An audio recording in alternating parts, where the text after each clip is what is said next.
Hey, welcome back to the WeMaple video show. Today we have a very exciting guest, Pamela Shah, BOC journalist, writer, researcher, associate producer of the WeMaple podcast.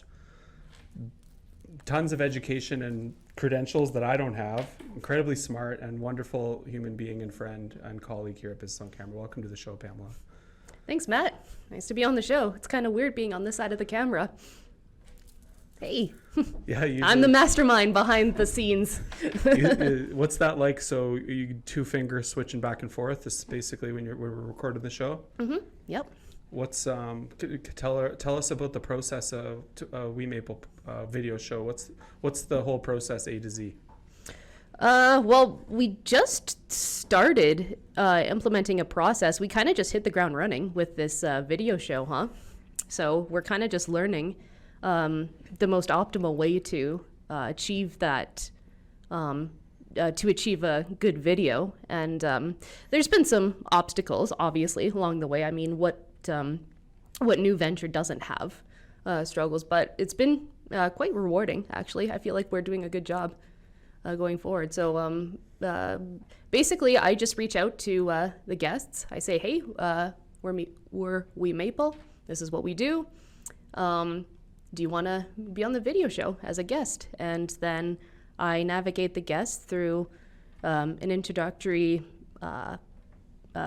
video call with them, just to introduce them to like possible themes that we'd be discussing on the video show, and then we schedule a recording.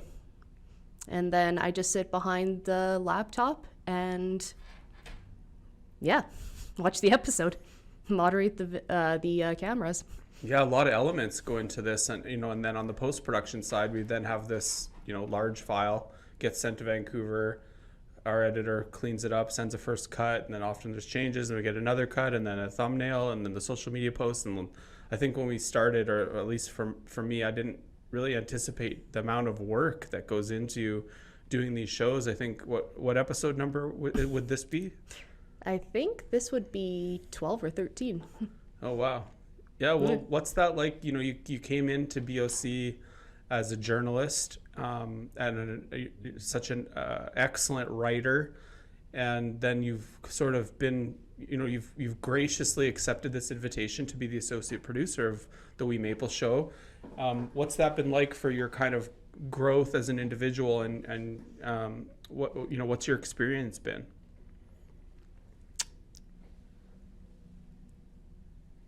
A big learning curve, for sure. Exciting. Some challenges that I take head on, and I think my confidence has gone through the roof in the last few months since I've been here. Yeah, huge learning curve. Yeah, it's like you said before, there's a lot of work that goes into these video productions, way more than I anticipated. It ended up taking up so much more time in my schedule than I anticipated. There's a lot of work that goes into it. And there's still a lot of stuff that I'm going to learn along the way too. But for the most part, it's been super interesting just sitting down and just listening to the guests that come on here. They have some pretty cool and interesting stories, and they're very smart, intelligent people that have a really good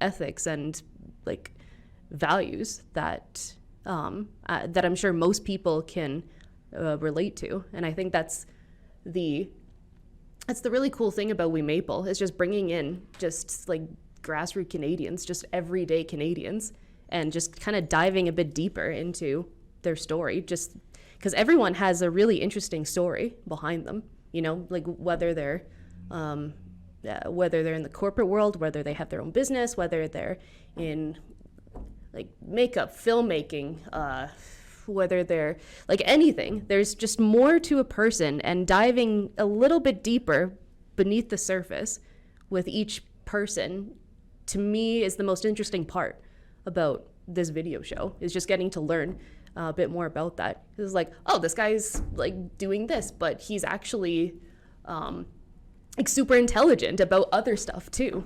you know, and they're just like really cool, interesting people. But I feel like every person is like that.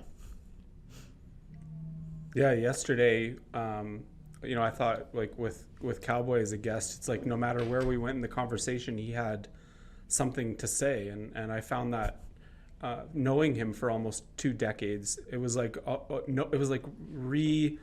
meeting someone again for the first time, and that's one thing I'm enjoying with this process. And again, thank you so much for all the support you've offered. It's been an incredible opportunity for me to connect with people in a new way, and marketing companies in general sometimes aren't always the best at their own marketing and their own promotion. They're busy supporting their clients.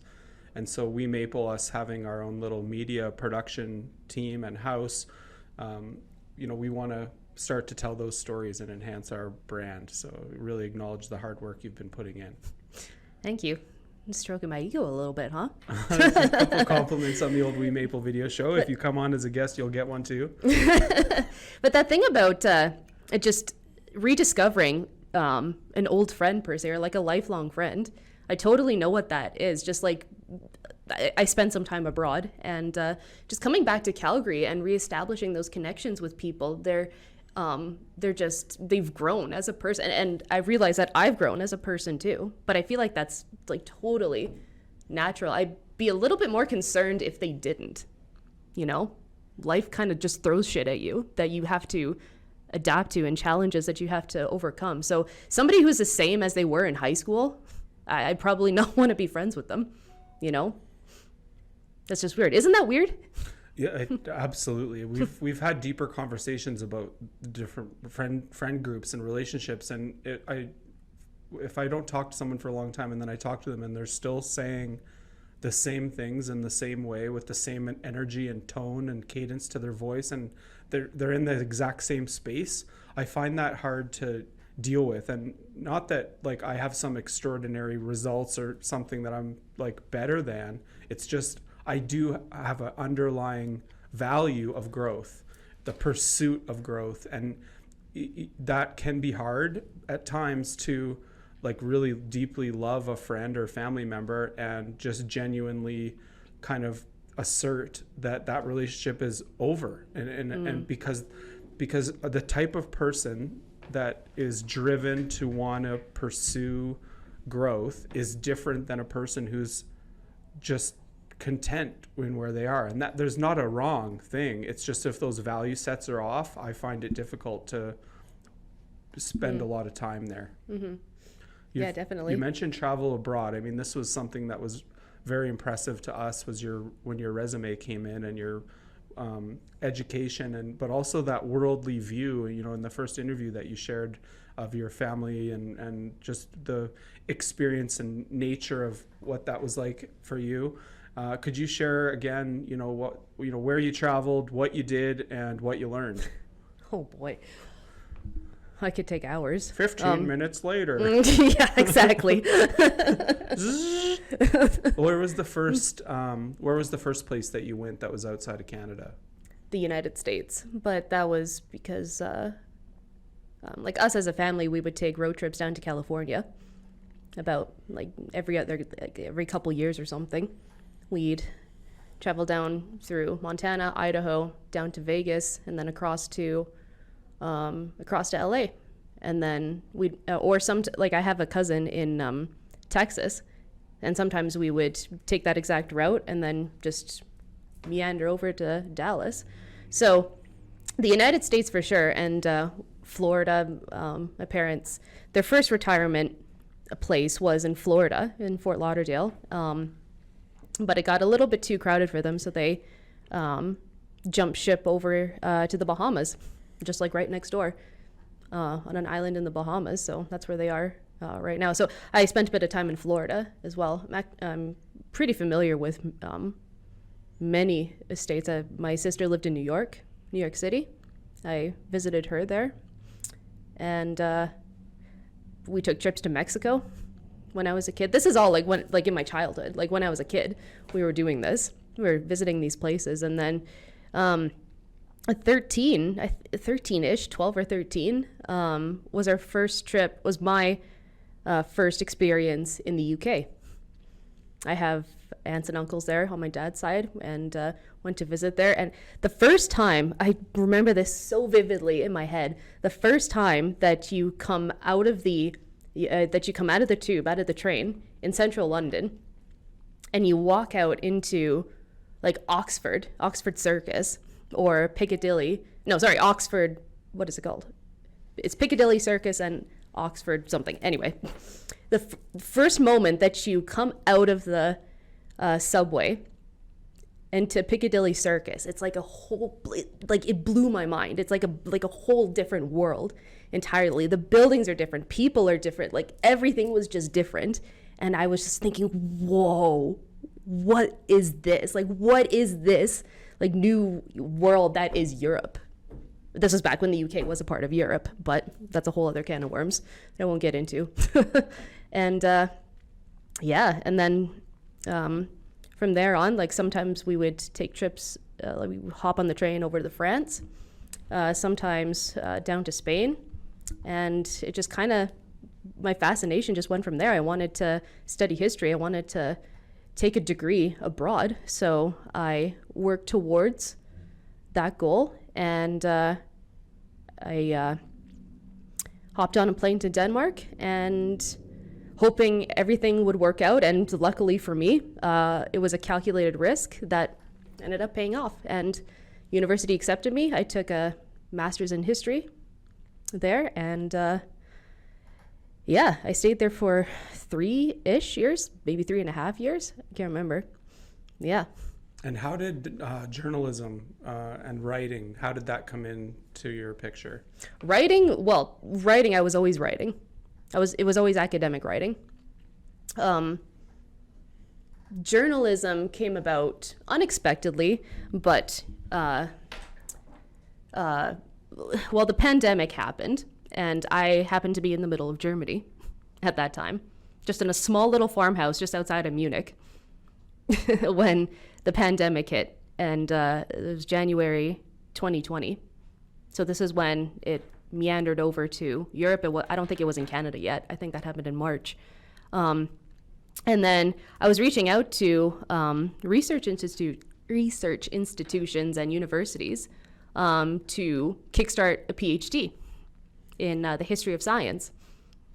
And then soon, the borders started closing down. Like European borders were closing, and that's when it hit me that this pandemic was like really bad, because when borders don't close unless it's wartime. Like that's the only time that borders ever close down. So when a bunch of European countries started closing their borders, I said, "Oh shit, like what is happening?" And that's when it really hit me that this is bad. And then sure enough, like once those borders started closing, universities started closing down, research programs, like everything closed, everything. And suddenly, when I was in contact with a bunch of professors and researchers, nobody was in contact. Nobody knew what was going on. They said, "Well, when are you going to open again?" I said, "We don't know." Universities didn't know. I'm pretty sure most governments didn't know. Nobody knew what was happening. They just knew that there was this disease that was spreading around the world that nobody knows anything about. So everything shut down. And, well, I eventually ran out of money, and my tourist visa was about to expire, so I came back to Canada. And that's when well, one thing, and I'm very glad this didn't work out. I actually tried the law entrance exam, the LSATs. I said, why not? Let's see if I make a good lawyer. I failed it twice. Thank God I didn't become a lawyer. I don't think I would have been happy doing that. So, and then after trying that, I thought journalism. I guess I was just randomly Googling it one day, and then I said, "Oh yeah, journalism. That's a natural fit for what I do. I'm a writer. I know how to write. I know how to edit. I know formal English. I've done a bunch of training in that. Let's try that." And yeah, sure enough, it worked out, and here I am. Love it. You had reached out initially to us on LinkedIn, and there was a relatedness with an account that we work with here at Business on Camera. But it was very distinct. You'd think that would be more common when students or I would think as a business owner that students would do that more often, and maybe they do. Like maybe we're just small. Like so, it had a real impact when a student and that you were still finishing your school reached out and said like, hey, like what you guys are doing, are you hiring? That was very distinct and original, and it generated something newly for us to, I think, go through the way it should be done. And what I mean by that is, you did a practicum or an internship, and then an internship or and then a job offer. Practicum, internship, contractor, employment. Right, and like there's a thank you, and it's like a hire slow, fire fast. Someone told me once, and I think what worked out so naturally and well for this was that slow progression from academia into now you have a career in journalism. How cool is that? Mm-hmm. Yeah, definitely. And that was something that I aimed for. That was entirely calculated, because that's exactly what I anticipated. Like any company that's looking at a student looking for an internship, he's like, okay, yeah, so what? Like oh God, it's a student, As much as I hate to admit it, that's kind of the perception, like a fresh student has no idea how to work in the corporate world, has no idea what to do in the business. They're going to make a lot of mistakes. Many companies don't like that. So you kind of have to organically meander into it, or like get your foot in the door somehow. And I reached out to actually one of your clients first, and I said, I want to know, I was like, can you put me in touch with whoever does your communications and marketing? And that's how I found Business on Camera. What stood out to you about that? Why did you want to get in touch with the people that manage their communications and marketing? Just sophisticated, intelligent. The website looked awesome. The messaging was concise, and I was sold on it. So if a marketing company can sell me on an idea for certain technology or a certain product, they're obviously doing something right. Yeah, wow. That we were taken aback and really appreciated that compliment that you gave us at the start. And then you've just performed at a high level. You went right into meetings, events, and then you started becoming the go-to writer for this account, and it immediately was good. And so I think it worked out for everybody. Well, it wasn't immediately good, but thanks for the compliment. There was some, one of your first tasks, the dreaded op-ed, writing, an in-depth 2,500 words or whatever it was about something that you didn't know about. But I think that baptism by fire, that sort of fire hose of information and like, here, go do it. Like, that's sort of part of the culture here at BOC is like, we're not a huge company, so we don't have a lot of policies and procedures and things formalized. It's very much learn by doing, and that works for some and doesn't for others, and we're not for everyone. We're really grateful that it worked out with you.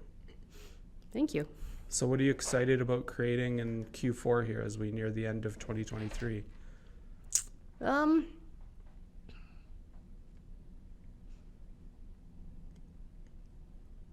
I don't know. It's just there's just so much happening, and I'm in a place where I could never have anticipated being in. So I actually don't know, but I'm ready to face it. I know that's a very general answer, but yeah, I just don't know. I'm just kind of taking it week by week and see what happens. But I remain optimistic regardless. Awesome. Yeah, there was the committed colleague meetings that we would do, these one-on-ones with different themes. What stood out to you about that invitation to connect in that way, and what did you like about it and what didn't you like, if anything?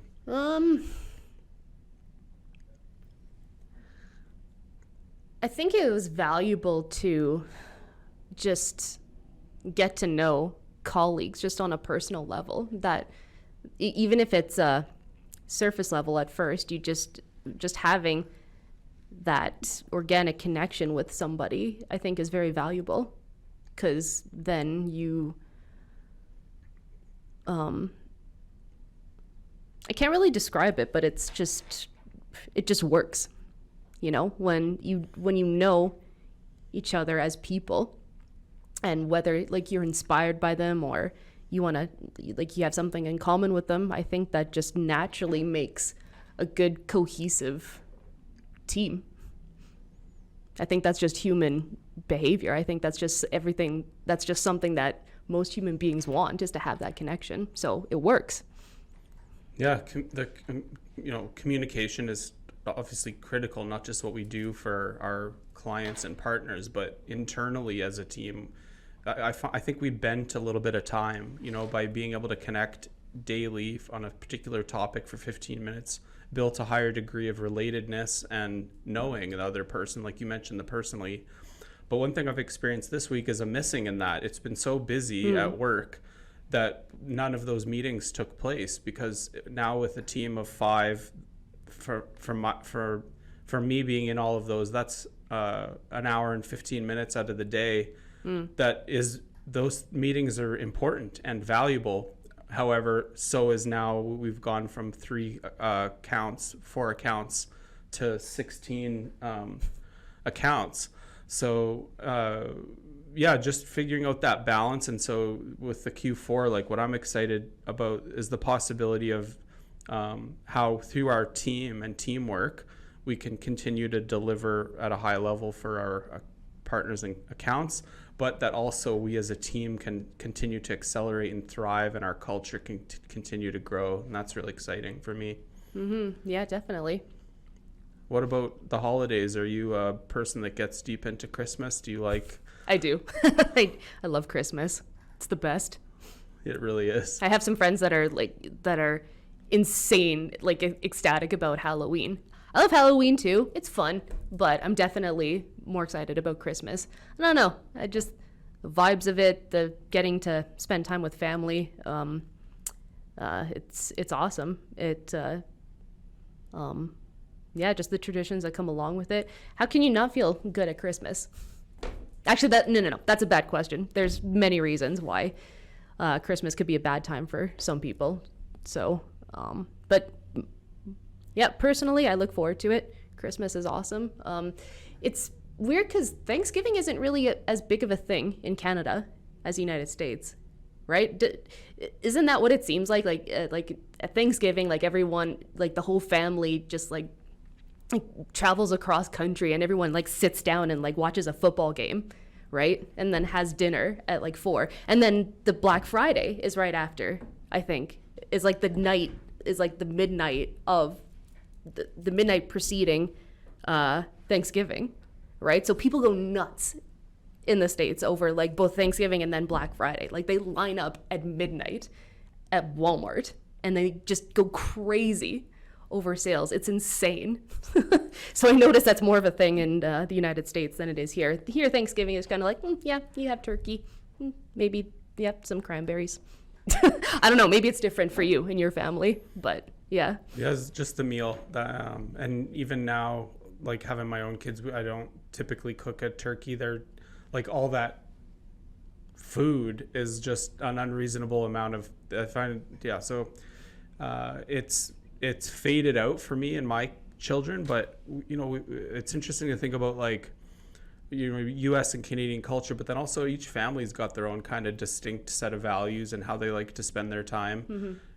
Like I don't like a lot of dishes. I don't like a lot of leftovers in the fridge. And same. Like, if I got invited, I'd go, but I don't like to do it at home. It's just too much going on in the kitchen and all this stuff. And who wants to clean those dishes? Some people do, actually. Some people find it therapeutic, and I don't understand those people because I'm exactly like you. I mean, you have a dishwasher, but if you host a Thanksgiving dinner, you're but like even the 2 dishwasher, runs. You still can't load everything. I know, it's like it's stainless steel, it can't go in, or it's like this, it can't go in because it's gonna fall apart, or like stuff like that. Ugh, I know. It's I have a thing about dishwater too. Like if you're doing dishes in the sink and it's there's nasty. like the celery's in there and you gotta touch it and clean it out. Like, ew. And then the cloth that's like left over, like I don't know what it is about dishes. I've never liked them. And that if you imagine like when you leave a cloth out for a couple of days and the smell, like I don't vibe that. So My sister, one of my sisters, I have two. One of my sisters is the total opposite. She says that she hates taking the clean dishes out and putting them away. And I'm like, why? I don't understand. Like, you'd rather mess with dirty dishes than take them out. She's like, yeah, because the clean dishes, it's like, it's so meticulous and so boring to do. So I don't know. It's some people are different. What about like you and your you've got a condo that you rent near the university? Like, what is your kind of like style for the way you eat and cook? Are you skip the dishes kind of person? Do you get groceries and plan your meals? Like, what does it typically look like? I would like to say that I cook. I do genuinely like cooking, but after a long day, it's just like the last thing that I want to do. So more often than not, either I pick something up on the way home or I get Uber Eats. But even if I get something delivered, I do try to have like some sort of balance, like some sort of like a balanced meal. Is what I bullshit tell myself when I'm ordering takeout. It's like, oh, it has a little bit of salad in it, therefore it's better than a pizza, but it's still takeout. Like, you know, these are like things that I tell myself, like in my head. It's like, oh, if I get Vietnamese, that's kind of healthy, I think. But it's like loaded with like sauces and stuff at the end of the day still. So it's still like a ton of calories. Are you a hoisin sauce and sriracha kind of person on your Vietnamese? I don't put hoisin. No, I do like sriracha though. I like the peanut sauce. That's my favorite. That's a good one. Mm-hmm. With rice, would you prefer the hot sauce or soy sauce? Soy sauce, I think, with rice. Do you prefer sticky rice or the kind of one that's more individually little rice pellets? I like basmati. That's my favorite. I grew up with Middle Eastern cooking though, so that's probably why. It's my favorite. Do you have a rice cooker? No. You do it on the pot?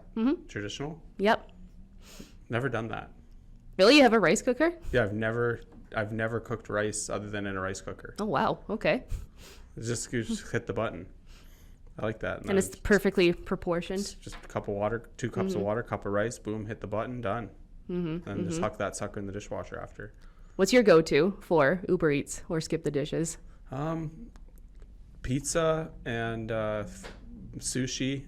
But I do that same trick in my mind where I try and balance out. Like, I'll get salad if I get a burger, or if I get a burger, I'll like add vegetables to it. I do really love vegetables, but I find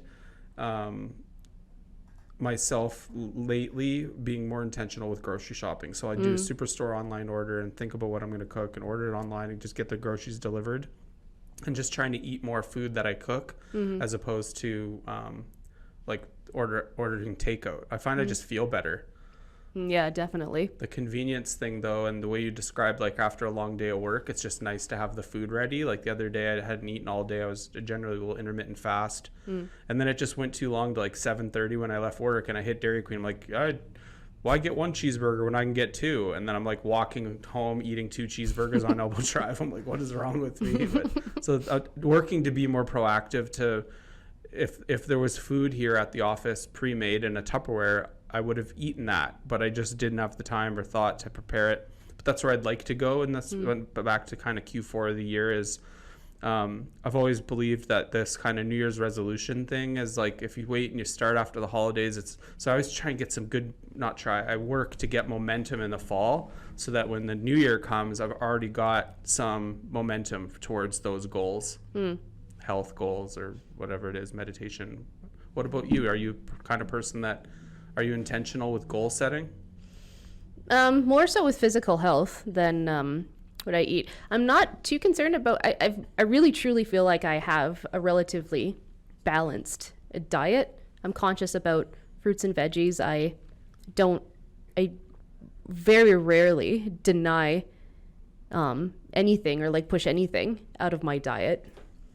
I believe that eating habits come in ought to be in moderation. You can eat a little bit of something. You can have a burger, not feel guilty about it. But your body still needs essential nutrients, and you can get that in various ways. You can be creative with it. That's kind of why I like cooking. I I make a lot of smoothies at home, which is awesome. You just toss like a bunch of like frozen fruit in there, some yogurt, boom, it's delicious, and I love it. And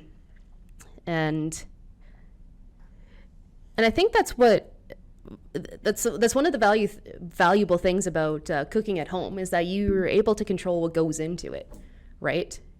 Even just like a spaghetti sauce or like a meat sauce, it's just like natural, pure ingredients. You go to a restaurant, you don't know like how much sugar is in it. You don't know how much salt that they put into it. It's delicious, but you don't have that control, right? So cooking is kind of like finding that balance of what's nutritious and what's delicious, and I feel like that's something that it's something that not a lot of people know. I think it's actually like up and coming right now, because I noticed that like health and fitness is becoming like a huge cultural trend with Gen Z kids, or Gen Z adults now, I guess. They're all grown up. I'm so old. I'm a millennial. I was born in 91. And so I feel like health and fitness is definitely like a trend with like the newest generations. So like, well, you just see that you go into any like shopping mall and there's like way more fitness stores now. Like, have you noticed that? Yeah, like the 90s seemed like a very unhealthy decade in general. McDonald's and fried food, and you went to school with like Dunkaroos and Gushers and stuff like that. I grew up on that stuff, yeah. like fruit Lunchables, and it's not real food. No. As a kid, you don't know, because you think it's food. Your parents put it in your lunch, so you just chow down. But every single day for 15 years, eating Dunkaroos, the chocolate covered granola bars were a huge thing. Gushers, absolutely. Fruit by the foot, like all that kind of stuff. Looking back now, I'm like, that's like, when you do that for 15 years, that's not the healthiest choice to be making as a kid. And the cereal too. Start your morning with a bowl of sugar. I work to be like more intentional with that with my kids. They they get their treats, but for the most part, try and really balance it out. Well, what are you excited for? What do you kind of see for WeMaple and Business on Camera and your career? Like, what are some of your aspirations of tying all those things together now that you've been here for almost 6 months? Just keep on with the momentum, really. Exactly as you said, tie all those things together. See how I grow from that. Learn a bunch of stuff from clients. I love science and technology, so that always motivates me to learn more about what they're up to, and just writing stuff that I, well, maybe not believe in, but that I know is intelligent and factual and truthful. But it's also like something interesting. I'm always motivated by learning for the sake of learning. I know that sounds so insanely like keener, but I do. Like, it's just something that it's something that's always propelled me. That's what it's what drove me to stay in university. When I finished my bachelor's degree at the U of C, I knew I wanted to keep going, so that propelled me to go from like, what can you do with a bachelor's in history? Basically nothing, or everything, or anything. So it's kind of like the first step. And so just learning about science, technology, history, humanity. The story of humanity is really what drives me. And I think that's why I became a writer, because I genuinely enjoy learning. Learning about the past is learning about ourselves today. And knowing the past can allow us to anticipate. Historians don't like to predict the future. We're very, very careful about how we say that. It's just like, well, these patterns happened in the past, and this is kind of sort of happening in this instance, but every single historical event is relative to the time and space that it was born into. So like, nothing in history was ever inevitable. But learning the lessons from the past is definitely something that I'm biased in saying this, but more people ought to know about. Maybe a lot of people don't care. I understand a lot of people like don't really care about history. Like, it's boring to some people. I understand it's not for everybody, but just looking at just politics today and just kind of like seeing how the world is just, I don't like to say spiraling, but as a historian, it's kind of concerning in a lot of ways. You've seen these patterns happen this way in the past, and sometimes it doesn't have a great outcome. You know, society can unravel, and just because it happened in the past doesn't mean it can't happen in the future. We take for granted a lot of things, free speech, our Charter of Rights and Freedoms. It's hard earned, but it could easily be lost as well. And I feel like that's something that it's just valuable to keep. I totally went off on a tangent with that. No, I don't even know if I answered your question. Yeah, but I think that's really interesting, though, because you have a blend of human history, and then you're also a journalist. And so the things that are happening with censorship, for example, that got quite concerning. Free speech, it got quite concerning for people just asking questions. You could be potentially berated by friends and family even if you're just asking, going against the narrative and the mainstream, whatever you want to call it. But what kind of things specifically, when you're saying in history and you're seeing them unfold, what stands out to you as red flags? That what you just said applies to both sides. Polar opposites it's so polarized right now, and I feel like there's multiple ideologies that are guilty of that. And staying conscious of that, I think, is very important. Now, you said you want like a specific example that I'm noticing? You mentioned that you saw some of the things in human history that just because they happened in the past doesn't mean that they would not happen again. And that, so I was just curious, what are some of those things that are showing up for you that you're seeing happened in human history that are happening again that we could be or should be looking out for? One major thing that everyone's following is the insurrection, or like January 6th, right? Even if somebody follows or believes that ideology, there's this mob that's storming the Capitol. That happens during revolutions.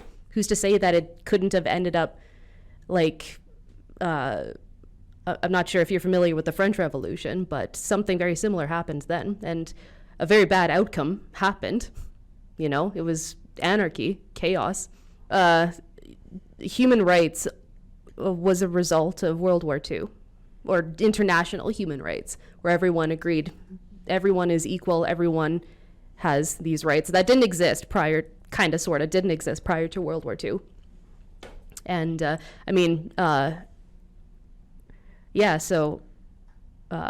sorry, I lost my train of thought already. What do you know about pirates? Pirates of the Caribbean? Well, just pirates in general, like real legitimate pirates. Do you ever study pirates in your history? Sort of. I studied more pirates pirates from the 1600s, when Spanish or English ships are crossing the Atlantic and they're taking a bunch of riches from, they call it the New World at that time. When they're taking a bunch of riches from the New World, pirates corner them and they just take everything. That's the only pirates that I'm really familiar with.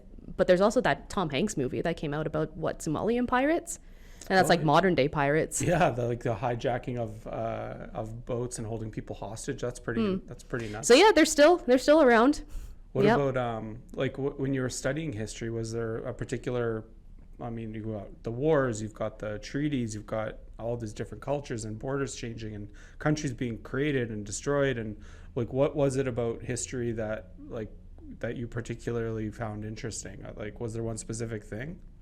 I mostly wanted to study the history of science. So I, still to this day, and back then, I am fascinated with, it's called the Scientific Revolution. And that's basically the time when people like Galileo and Copernicus come along. They have spotted anomalies in the structure of the universe. And they say, maybe our current world model doesn't represent what we think it represents. So it's obviously it wasn't like everyone woke up the next morning and said, oh, we know that the Earth revolves around the sun instead of the other way around. It wasn't like that. It's a slow transition. More knowledge gets added. more knowledge gets discovered,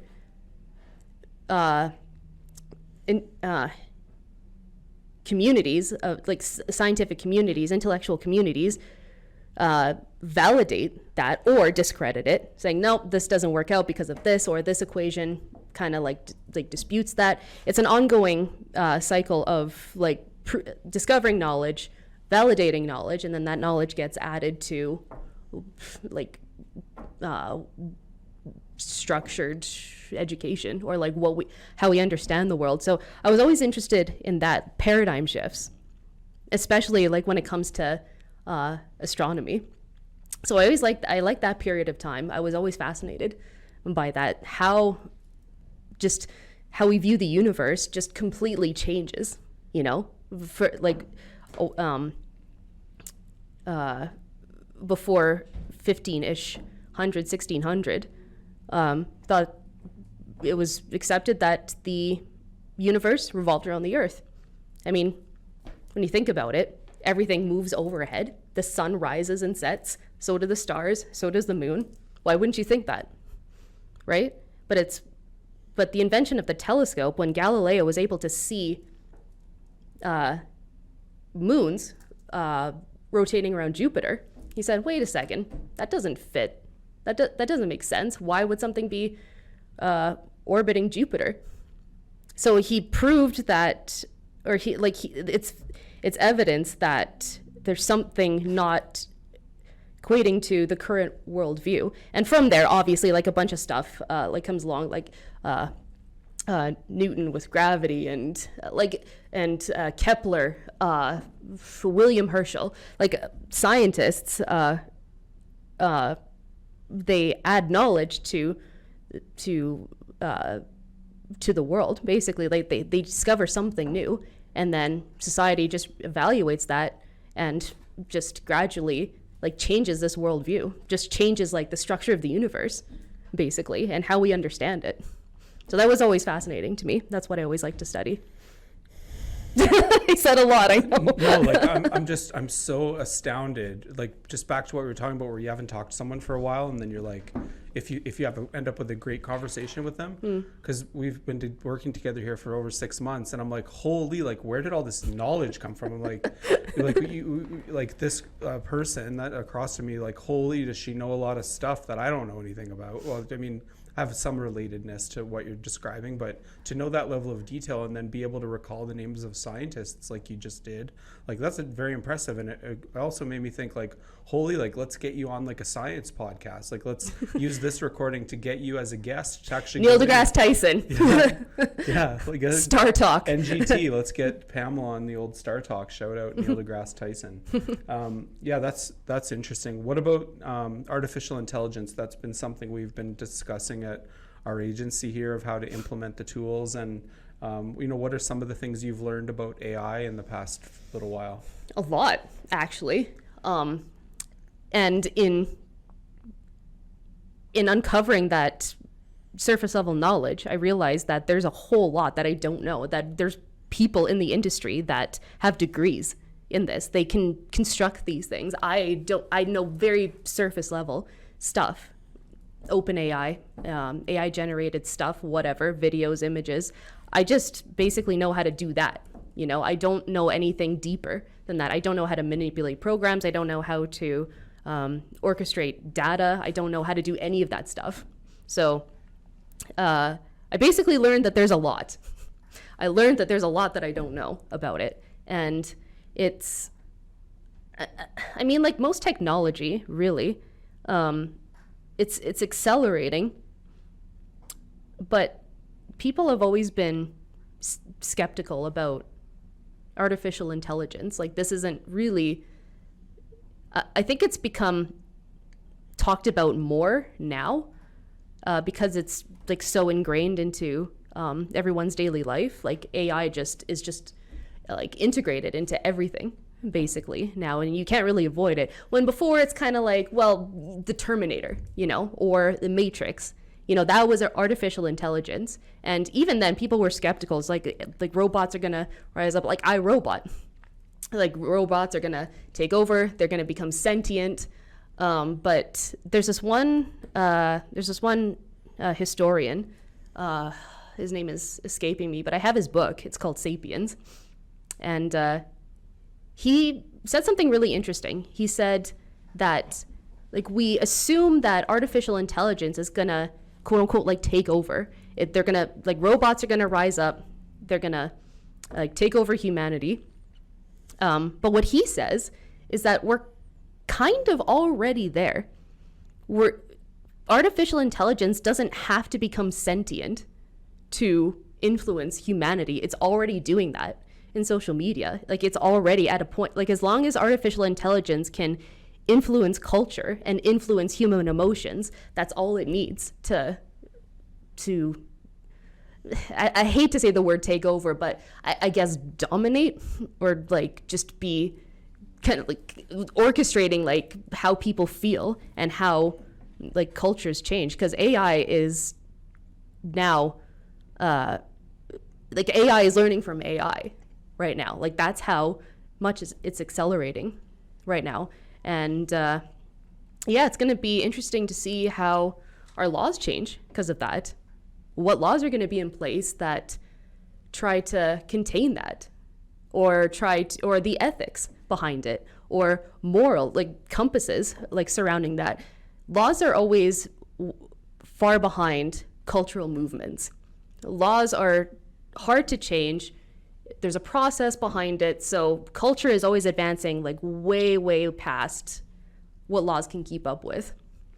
So to me, it'll be interesting to see what laws will be created in the future to contain it or to control AI, and who can control AI, what information is available, what sort of data can someone use or needs authority or maybe even training to know how to use. Like maybe you need to have a degree in AI or AI like functions or whatever it is. So it'll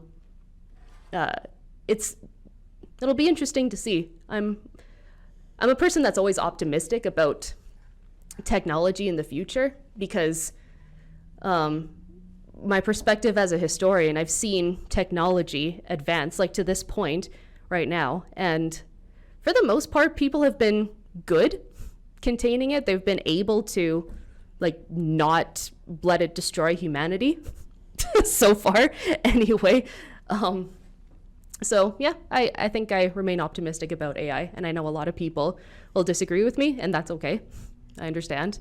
But yeah, I think it's going to be fine. I think we'll be fine. What can you tell me about ClickBook? ClickBook?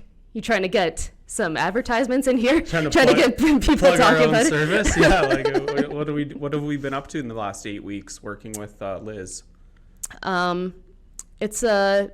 So ClickBook is an interactive process. It's going to be something that's accessible for somebody who wants to start writing a book. Maybe they don't know how to start writing. Maybe they need certain tools or certain coaching. So ClickBook is kind of like that process of how to start and how to get published. And that's kind of what we're working through right now. So it's kind of exciting. You got a book in you?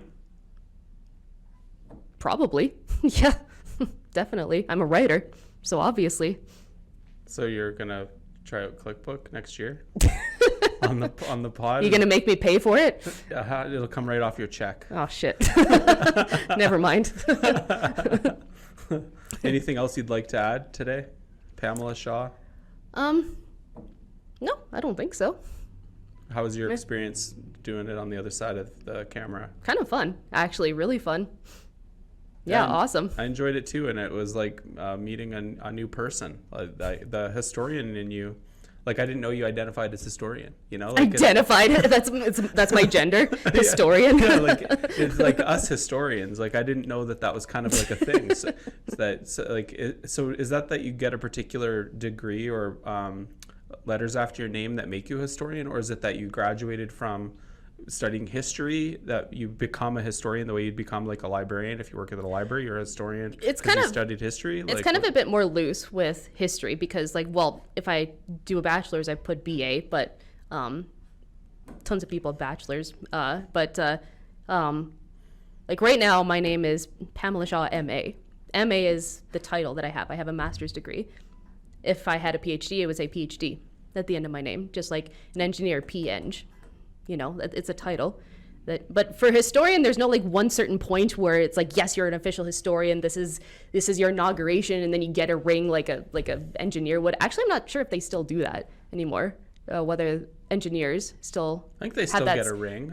Okay, I think so. That's something that my dad was saying when he graduated. So like there's like a whole like official thing that they go through. But no, historians don't go through that. It's just kind of yeah. What do you want to be known for?